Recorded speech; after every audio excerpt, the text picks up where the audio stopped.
মেখে দিয়ে দিয়েছি ব্রেকফাস্ট ও খাক, এদিকে আমি রান্নাটা করিনি। আজকে কোনো ফুলকপি আলুর তরকারি, তাই প্রথমেই ফুলকপিটা একটু হলুদ আর নুন দিয়ে লাল করে ভেজে নেব। নিরামিষ দিনে ফুলকপি কিংবা বাঁধাকপি থাকলে আর কোনো কিছুরই দরকার লাগে না।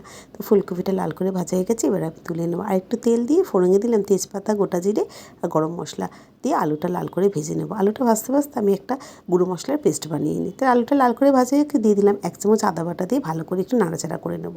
দেবো ওই গুলে রাখা মশলাটা, হলুদের গুঁড়ো রেগুলার, জিরের গুঁড়ো, কাশ্মীরি লঙ্কার গুঁড়ো, ধনের গুঁড়ো আর দিলাম বেশ খানিকটা মটরশুঁটি, একটা বড় টমেটো দিয়ে কষিয়ে নিলাম। এবার ভেজে রাখা ফুলকপিটাও দিয়ে আবারও ভালো করে কষিয়ে নেব।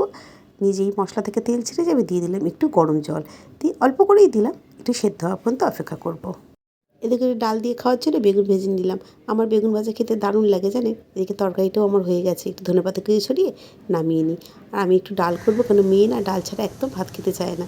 তাহলে আজ আমি এটা একবার তোমার সাথে একটু শেয়ার করে নিই। এখানে আছে একদম গরম গরম ধোয়া ওঠা ভাত, এখানে আছে মুসুর ডাল টমেটো দিয়ে, বেগুন ভাজা, আর আছে ফুলকপি আলু মটরশুঁটির তরকারি। ভিডিওটা কেমন লাগলো কমেন্ট করে জানাতে ভুলো না। যদি ভালো লাগে তাহলে একটা লাইক করো।